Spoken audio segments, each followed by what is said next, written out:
यत्र योगेश्वरः कृष्णो यत्र पार्थो धनुर्धरः तत्र श्रीर्विजयो भूतिर्ध्रुवा नीतिर्मतिर्मम.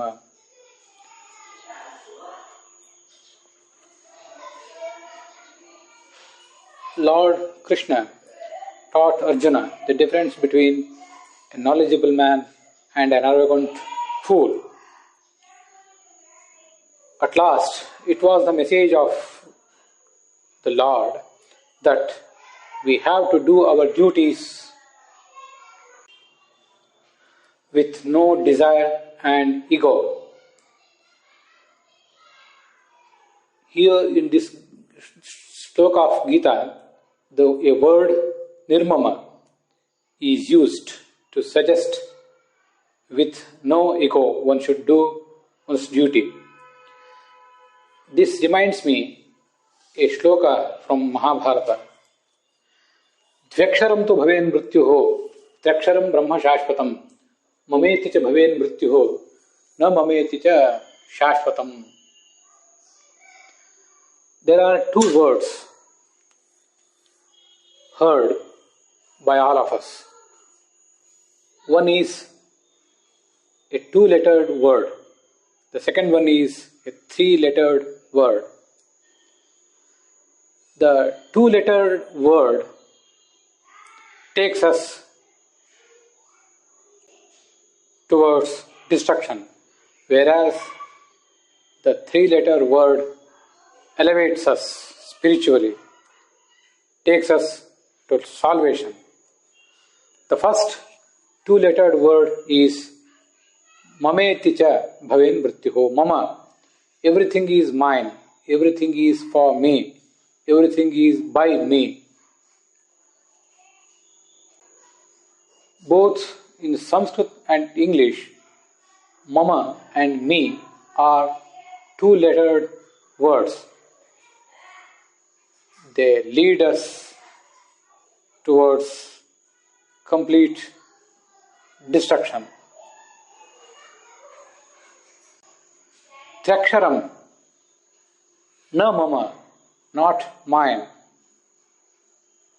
not by me, not for me, leads us to the Supreme Being. In Sanskrit, that's exactly three-lettered word, na mama. In English, not for me, by me, or of me. Whatever it is, the gist of both Sanskrit and English words is the same. Krishna further says, Eme matamidam nityam anutishtanti manavaha shraddhavantaha anusooyantaha muchyante tepi karmabhihi. Those seekers who deposit faith in me, the Lord, and don't show any disbelief in my teachings, and consequently follow my teachings, my viewpoints, will definitely be freed from the bondage of this material life. The sloka says, Muchyante tepi karmabhihi. Not only great knowledgeable men, even a layman can go to salvation, can attain final liberation by doing his duty with a complete trust in God. And this shows how easy it is to reach the presence, get the presence of the Almighty Lord. So it is said by Krishna to encourage, to push forward men of straw like us in the path of spirituality. But fools and arrogant people don't trust the teachings of the Lord and the scriptures, and they don't even believe the God. It is said in Mahabharata, Sendran garhayate devan atmanam na kathanchana nachasya sarvashastrani prabhavanti vivarhane. A fool, an arrogant man, blames all the heavens, including Indra, the king of heavens, and even the Almighty Lord, Vishnu. But he never finds fault in his personality. Nachasya sarvashastrani prabhavanti nivarhane. All the shastras, even all the teachings of all the scriptures of this world, even if they are poured on him, they will not be able to convert him and bring him to a path of spirituality. Yetvetad abhyasuyantaha nanutishtanti me matam sarvajnana vimudhamstan vidhi nashtana chetasaha. Those who don't follow this view shown by me to this entire mankind, finding fault in me, the God, and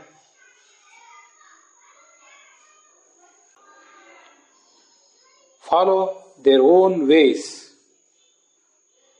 they will be deceived by all the types of knowledge, wisdom.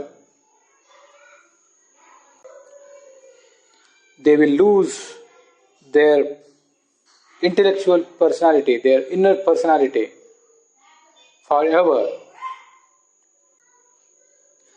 Sadrusham cheshtate swasyaha prakrite jnanavanape prakritim yanti bhutani nigrahaha kim karishyate. Even a learned man acts according to his innate nature. All the beings of this universe go following their innate nature and imprint, samskara. What is the use of teaching, preaching and pouring good things to them? Here it is said, prakriter jnanavanape. Here the word prakriti gives a plethora of meanings. The first meaning is one's own nature, and the second one is the inanimate prakriti, jada prakriti, or the nature around us, having the three gunas, sattva, rajas and tamas. And the third one is the will, the strong will of Lord. And the last meaning is Prakriti is the Lord Himself. Prakriti also means Goddess Lakshmi. So, Prakriti combinedly denotes both Narayana and Lakshmi.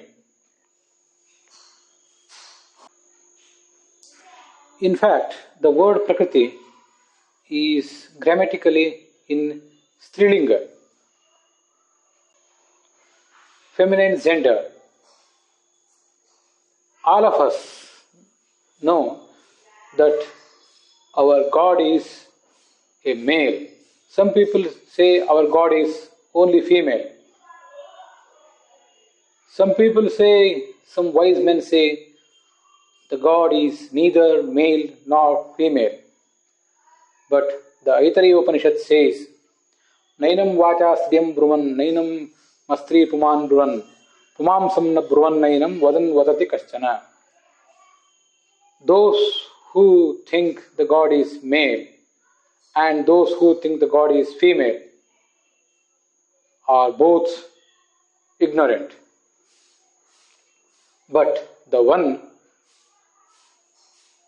who considers the Almighty Lord as both male and female is a knowledgeable man. The only being in this universe who is both male and female is the Supreme Being, Paratattva. All others are either males or females. Prakrishta kritimatvat, kvachit prakrishta kritimatvat, Bhagavan prakritihi harihi. Pra means great. Kriti means acts. The one who acts greatly, who can do everything in this universe perfectly, is named Prakriti. So the Lord is Prakriti. All of us follow our nature. All of us follow the three gunas of nature, Sattva, Rajas and Tamas. And all of us are ultimately controlled by Prakriti and Purusha, Lakshmi and Narayana. So Prakritim yanti bhutani. All the beings follow their Prakriti and Purusha also. Even a learned man goes in accordance with the Prakriti.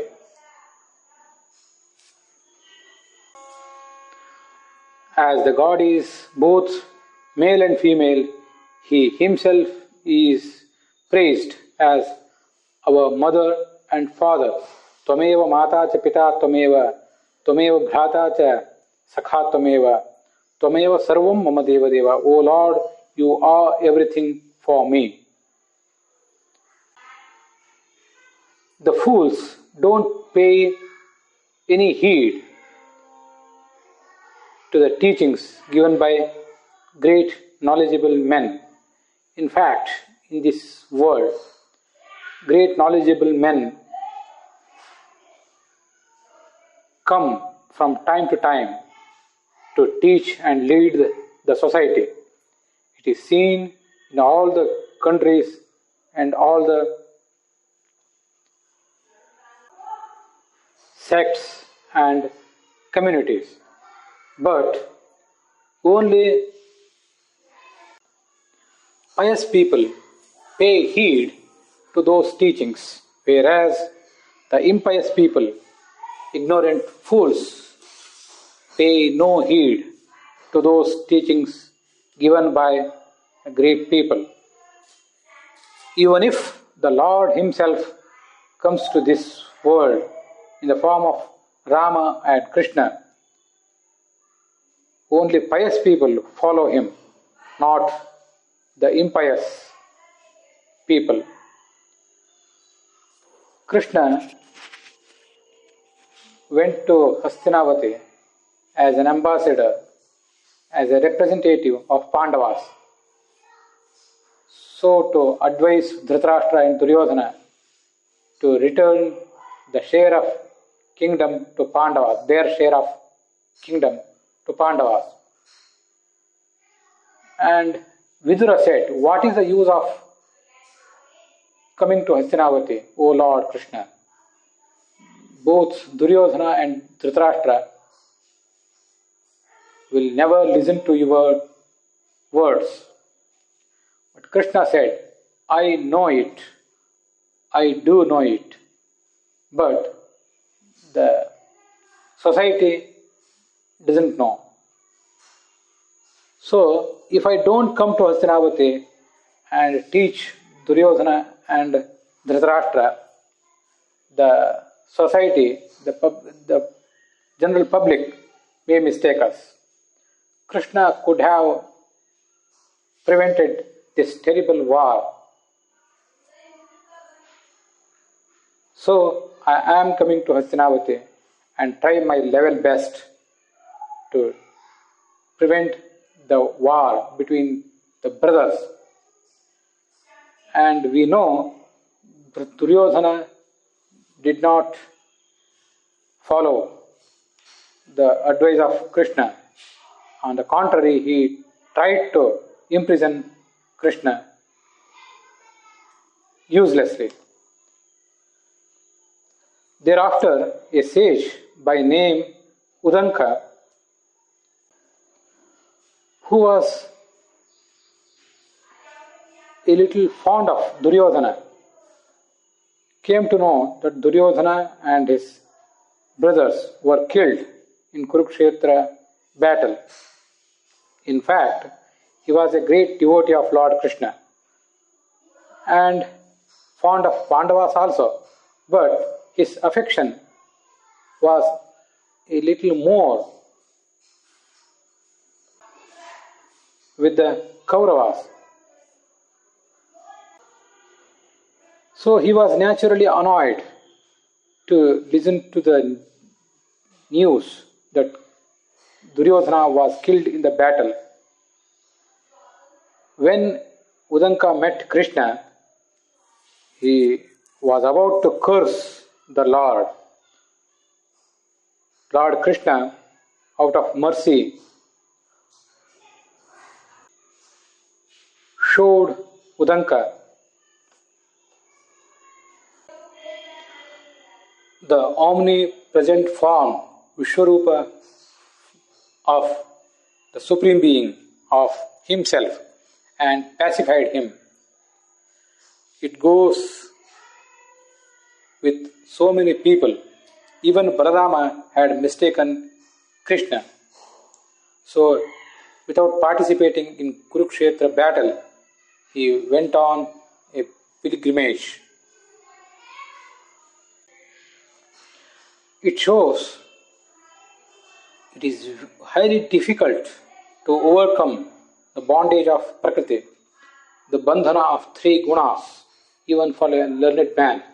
It is said in Sanskrit, Paropadesha samaye jana sarvepi panditaha, swasthyanusthana samaye munayopi na panditaha. While teaching others, all the common men will become great sages, great learned men. But swasya anusthana samaye, while bringing into practice what we teach, what we preach to others, munayopi na panditaha, even great sages cannot become great scholars. While practicing what they teach, their real nature, their real form, their real color comes out.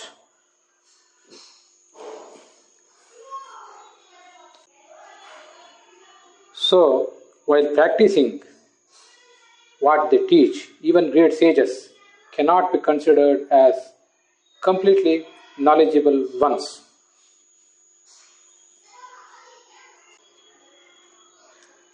This shloka says, Duryodhana, Dhritarashtra and so many others like them don't pay any heed to the teachings of Lord and some other great knowledgeable men. But not only Dhritarashtra and Duryodhana, the story of Kauravas and Pandavas is not only the story of two brothers, it is the story of our inner personality. In our inner personality, there has always been going on a battle, fierce battle between the evil and goodness. We ourselves can be considered as Dhritarashtra. Dhritarashtra means Rashtra is kingdom. That denotes our material possessions. Dhrita means holding.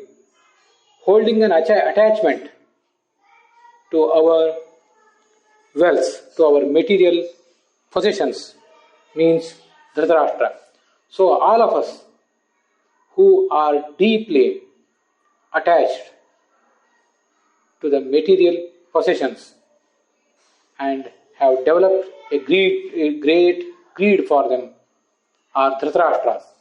And our greed, our attachment, our arrogance, our ignorance, in general, all of us, our bad natures are considered Duryodhana, Dushasana, Durmarshana, and other brothers.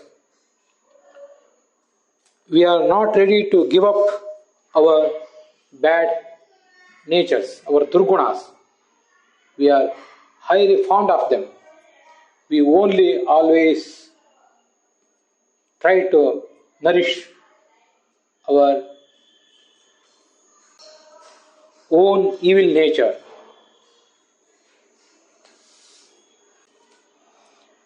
We are supposed to pay heed to the teachings of great men or the Lord Himself in the form of scriptural teachings. And we are supposed to remain worryless if the people around us don't go in accordance with the scriptural teachings. Let them go by their nature. It is useless to convert the entire community of creatures. It is correctly said by a saint, ನಿಮ್ಮ ತನುವ ಸಂತೈಸಿಕೊಳ್ಳಿ, ನಿಮ್ಮ ಮನವ ಸಂತೈಸಿಕೊಳ್ಳಿ, ಲೋಕದ ಡೊಂಕ ನೀವೇಕೆ ತಿದ್ದುವಿರಿ. Try to change yourself physically and intellectually. Why are you so eagerly trying to change the others? Change yourself first, and the change comes in others as well. Let us see what Krishna is going to teach Arjuna in our next episode.